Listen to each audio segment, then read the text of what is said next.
ఒక పక్క ఒకళ్ళు ఈ పక్క ఒకళ్ళు ఉంటున్నారు. ఒక ఆవిడ ఏం చేసిందంటే నిద్ర మత్తులో పిల్లోడి మీద పడిపోతే ఆ బిడ్డ చనిపోయిందండి. చనిపోగానే లేచి చూసుకున్నదాన్న బిడ్డ చనిపోయిందని చెప్పేసి ఏం చేసింది తెలుసా? ఆ బిడ్డను చచ్చిపోయిన బిడ్డను తీసుకొని బ్రతికిన బిడ్డ తల్లి పక్కన బండేసి బతికిన బిడ్డను తీసుకొని తన పక్కన బండేసుకొని మామూలుగా ఏం ఎదగనట్టు పడుకొని నిద్రపోతుందండి.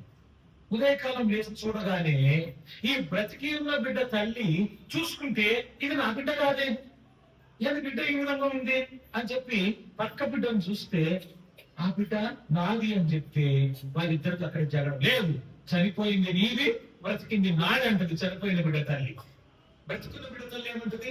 లేదు, బ్రతికిన బిడ్డ నాది, చనిపోయిన బిడ్డ నీది అని అంటారు. ఇది అట్లా ఇట్లా వాళ్ళ నోట వీళ్ళ నోట వాళ్ళ నోట వీళ్ళ నోట పడి ఆగిపోయింది. సొలొమోను రాజు దగ్గరికి వచ్చింది.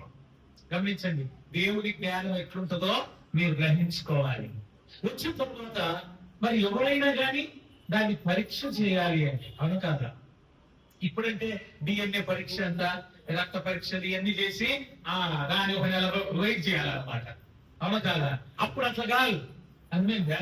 అప్పుడు సొలొమోను ఏం చేసినాడంటే వాళ్ళ ఎదురు ఇద్దరు స్త్రీలు కొట్లాడుకుంటున్నారు, వాదులాడుకుంటున్నారు. బ్రతికిన బిడ్డ నాది, చచ్చిపోయిన బిడ్డ నాది అంటారు.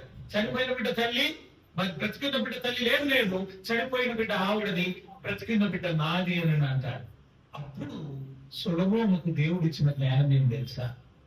విన్నాడు, వారి వాదనలన్నీ విన్నాడు, వారు కొట్లాడుకునేది విన్నాడు. ఏమన్నాడు? బతులతో చెప్పినాడు, ఆయన ఒక కత్తి తీసుకొని రారా అన్నాడు, ఖడ్గం తీసుకురమ్మన్నాడు. చెప్పి ఆ బంటులు వస్తారు కదా, ఆయన సేవకులు వస్తే ఆ బతికిన బిడ్డను తీసుకోమన్నాడు.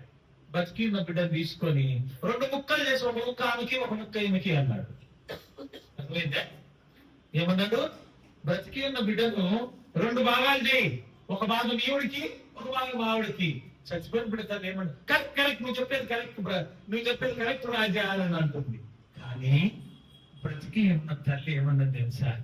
బ్రతికి ఉన్న బిడ్డ తల్లి, అయ్యా చంపొద్దు, ఆ బిడ్డ అదా నా దగ్గర ఉన్నా గాని నా బిడ్డే, తన దగ్గర ఉన్నా గాని బిడ్డే, కనుక ముక్కలు మాత్రమే చేయకు, ప్రాణం మాత్రమే తీయకనింది.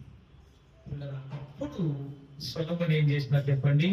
బతికి ఉన్న బిడ్డ తల్లి ఎవరు? ఈవిడే. కనుక ఆ బిడ్డ నాకు ఇచ్చేయండి తీర్పు ఇచ్చినాడు. బ్రతికిన బిడ్డ తల్లి ఆ కుమారుణ్ణి ఎత్తుకునింది. ఇది దైవిక జ్ఞానం అంటే. మనుష్యుల జ్ఞానం